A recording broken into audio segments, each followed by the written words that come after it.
Welcome back, Officers of the Republic. It's your Coruscant Underworld Police Chief APGAINS here with the greatest free-to-play farming guide for Star Wars Galaxy of Heroes. Now, of course, this could also work if you are a spender, if you pay money on the game. There are some other strategies you can employ that you might be interested in depending on, how many thousands of dollars you want to spend on this game. But this is more geared towards being the best free-to-play player that you can possibly be with the best free-to-play account. Now, a huge caveat. This is built for people who want to make sure that they're always winning their GACs. This is, one of the most tried and true method. GACs are basically impossible to lose. If you have other goals, like say raids or territory wars or territory battles, I'm not going to cover any of that stuff today. This is simply going to be the best free-to-play farming guide for Grand Arena. So as we hop in here, we're trying to get 10,000 subscribers by the end of the month. We got all kinds of cool stuff going on, and your support's been fantastic. So if something you're interested in, if you find this helpful, please leave me a subscription. It's a nice way to help out the channel. So we have this in phases, so that you can kind of mentally come back and process each phase and, see where you are, because maybe you've already started playing a little bit and you have a couple of these phases already done. You can figure out what you still have left to do. Now, Darth Vader is in Phase 0. He's farmed by achievements. You can also find him in the Fleet Arena. When you hit those Fleet Arena payouts, you can find him there occasionally. Same with General Grievous. Those are the two characters that you should always be farming out of the Fleet store. But he is going to be your first relic, your first Zeta, his Merciless Massacre Zeta. Yes, a lot of people are going to say, well, he did receive a slight nerf, but that's more at the end game. And if you guys aren't spending money, that's 3 to 4 years, maybe even 5 years down the line for you guys. So still the best early free-to-play Zeta and relic for Darth Vader. Now, Phase 1, you're going to notice we have Kenobi, Old Ben specifically, Farm Boy, Ahsoka, Boba, and Anakin. They moved a lot of these characters a couple months ago, so you can farm them a lot earlier. They're super easy to get, and they're characters that you're going to want to have really quickly. Ahsoka, Anakin, and Old Ben you're going to want super quickly because we're going to be talking about your starter team is going to be your Bastila Shan team. They're going to get you through Galactic War and help you dominate Squad Arena and stuff like that. They're super helpful. Boba's a really easy farm. You just use currency to farm him, as well as you can get him 7 stars quickly. He's great in a bounty hunter team. He's a useful character. He's not amazing, but he will be a viable part of your account in the first couple of months, and he's easy to get, so he's in there. Old Ben and Farm Boy, we're going to push CLS super fast, as well as Padme, because we want those good teams. Now that you can get them, before level 85, it's going to be super important that we get them kind of ready before GAC starts. GAC, the combat game mode, if you guys don't know, starts once you hit level 85. So if a lot of these teams seem like, maybe you have a half team here or half team there, it all wraps together perfectly when you hit level 85. So the second you hit that level 85, you are good to go and dominate Grand Arena. So don't worry, we've definitely planned this all out. You're gonna be perfectly fine. Hundreds, if not even thousands of people at this point have been experimenting. Well, not experimenting. It's pretty proven, but have been dominating GAC. So Phase 2, these are Separatists. So the way the phase systems work is you don't have to completely farm out to 7 stars each of these characters. So Phase 2 is a great example. Geonosian Soldier, Poggle the Lesser, Newt Gunray, Count Dooku, Magna Guard. These are characters you want to start farming because you're still going to be early. You're not going to have access to every single node in the game, obviously. These are characters that are going to appear really early, and you can start farming them up and unlocking them. Some characters are more important than others, like Jedi, Anakin, Ahsoka, Old Ben, Farm Boy, to 7 stars are a much higher priority than Phase 2 characters like these Geonosians or Dooku or Newt Gunray. But these are characters that you can consider unlocking. I just realized my face is in the way. So professional, APGAINS. But they're great characters. Now, Phase 3, if we scroll up here, this is going to be Bastila Shan. Bastila Shan is going to be your best leadership in the very early game. She gives 200% protection up to all Jedi. She's fantastic. Best starting team that you can have in Star Wars Galaxy of Heroes, and you open her node really fast. And since I think she's like a 2-star unlock, even right at 2 stars, she pays huge dividends for you guys in Squad Arena, Galactic War, all sorts of stuff. Fantastic character to have. You want to get her unlocked basically the second that her node opens up. Jolie Bindo, also a fantastic character. He's got one of the best early game Zetas. He's going to be a character you want to farm up here as Phase 3 as well as Grand Moff Tarkin, who you get a bunch of shards of right off the bat, but you can supplement and get up to 7 stars pretty quickly. Snowtrooper and Moff Gideon. These 3 characters are 3 of the 5 Empire we're going to need to unlock R2-D2, who's going to go into that CLS unlock squad. Tarkin and Snowtrooper are not very good characters, but they are characters you can unlock at 7 stars super quickly and very efficiently for low investment, so that you can get that R2-D2 unlocked and hence that C3PO unlocked really quickly. So these are kind of, I don't want to say wasted resources, but these are properly allocated resources to help you progress in more important areas. Moff Gideon, a fantastic character. They added him to the early game now that you can farm him. I would highly recommend supplementing him.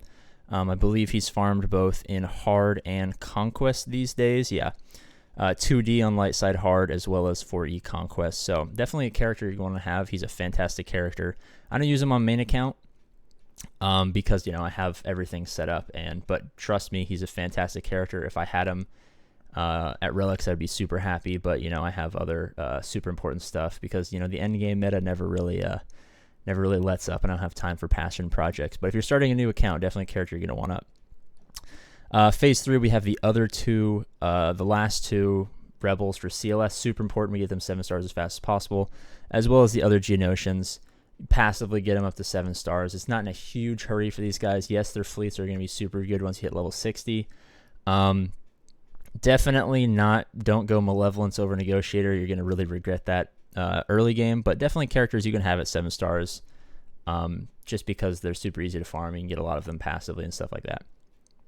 Luminara Unduli, you get her 7 stars, level 1, gear 1. Another instance where people like APGAINS is just wasted resources. I don't use this character. You farm her with Galactic War currency, which is super, super easy to get. And the only reason we get her 7 stars is because she helps us unlock our 7-star Grandmaster Yoda you'll see down here. Because he needs 5 7-star Jedi to get him at 7 stars. You can 5-5-star Jedi to get him at 5 stars, 5 6-star Jedi to get him at 6 stars, so on and so forth. But she's a Jedi you can get to 7 stars super fast and help you supplement that Grandmaster Yoda. But you don't got to put any gear or any resources into her other than unlocking her. Zeb, you're going to get similarly to 7 stars, level 1, gear 1, just to be that 5th rebel character you can use to unlock Emperor Palpatine. He's going to go with those 4 CLS rebels plus Zeb to get you Palpatine. Palpatine then goes into those 5 Empire units. The 3 that we talked about above plus EP plus Vader to unlock R2-D2. So you know, a nice little back and forth Rebel Empire action like that. I really like how that works out. But yeah, character you're not going to want to invest in, but definitely get him 7 stars, level 1, gear 1 for that Emperor Palpatine unlock. So we've pushed down a little bit, and now we have Jango, Brood Alpha, Boss, Greef, and Mando. So now we're getting to the point where you're approaching level 85. You're going to have a bunch of good teams. You're going to have your CLS squad. Jango gets you Chewbacca plus Padme, so he's probably one of the best value characters. He's got the best node in the game because he allows you to unlock not only him, who's a super valuable early game character, but also gives you Bosk's Houndstooth, which is the best ship in the game. So you're going to want to hitting that Jango node the second it opens up with the first go through of 5 plus a 25 crystal refresh every day because it is the most valuable node in the entire game. Brood Alpha, you're going to want to get 4 stars, maybe slap a Zeta on if you have a bunch of Zetas to spare, but it's not a super high priority Zeta, especially now that Geonosians are so easily countered. They used to be an amazing team. They're still a pretty good team, but you know, get them at 4 stars just so you can combine all of your other Geonosians together into a solid defensive team if your opponent is unprepared. And that's actually something you're going to come in contact with a lot, is your opponents are going to be super unprepared. You're going to be really shocked that even if you don't follow the best farming guide right here to the T, if you go around and explore and do some other shenanigans, 99% of the players' accounts are going to be so bad that it's not really going to matter at the end of the day. This is just setting you up for years and years and years of success. You can kind of go do whatever you want and still find success early game. It's just going to come back and really bite you in the butt later down the road. But Brood Alpha to 4 stars. Bosk, again, for his ship, super good. Great leadership Zeta. For bounty hunters, helps you unlock Chewbacca to iron out that CLS team there. Greef, Karga, and Mando, this is an update from the last one. Since they're now accelerated rate, you no longer need Zam and Dangar. Bosk lead, Jango Fett, Boba. Bosk lead, Jango Fett, Boba, Greef, Mando. Best 5 bounty hunters in the game.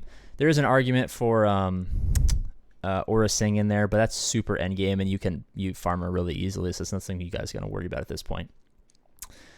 Phase 4, here we go. We'll have Padme because of Jango. We'll have CLS because, we had the Empire. We got our R2-D2. They then go into CLS. Han Solo, you're going to get passively from raids. So you have a solid CLS, 5-star Chewbacca, plus Han Solo. Chewbacca's down here, if you can see my mouse. And Padme. So you're going to have a bunch of really good teams the second you hit level 85. And it's like the week or two after, as you start to roll into some more teams, ironing them out. Because this game does take a little bit of time.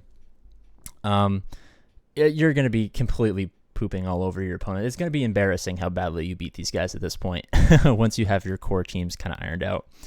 And 3PO and Chewie, you're going to want to start a farm once you get that CLS up and running because he has so much value now that he's accelerated rate in that team with CLS, Chewbacca, Han Solo.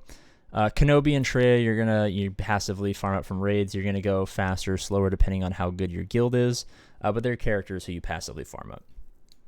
Next, these are the requirements for Darth Revan. Darth Revan we're going to get before Jedi Knight Revan because he is so much better, and most players do go Jedi Knight Revan first. And this is a hard counter to Jedi Knight Revan. So you're going to see a lot of Jedi Knight Revans. This is just kind of another opportunity for you to absolutely poop all over your opponents who are not so as detailed, not so planned. I'm just talking on my butt right now. I can't think of words. Not as smart as you are for following the greatest free-to-play farming guide of all time. These characters get you Darth Revan, as you see here. And then since we're going to allegedly have Traya at some point, we want to start to at least passively farm up Scion and Nihilus to get that trio, so that way we can take all of our other Geo counters away, and we just have a guaranteed Geo counter for solid banners, undersized every single time. Our Vader can go elsewhere, and maybe your Night Sisters or whatever we were using. You're not going to have Night Sisters if you're following this guide, but I'm just throwing out random Geo counters. You're going to have a designated Geo counter plus a pretty solid team for countering Padmes. Here are the other characters you need, and you'll end up getting Jedi Knight Revan after Darth Revan. Then you get Malak. They all go together. You're going to have to slap some Zetas on these guys like I have here to get them to the GP requirement so you can unlock Malak. I have guides on the Malak events if you need. It's not super hard event. So, yeah. Then in Phase 8, we're going to start unlocking all these are the 5 Ewoks. This is actually what I used to unlock C-3PO.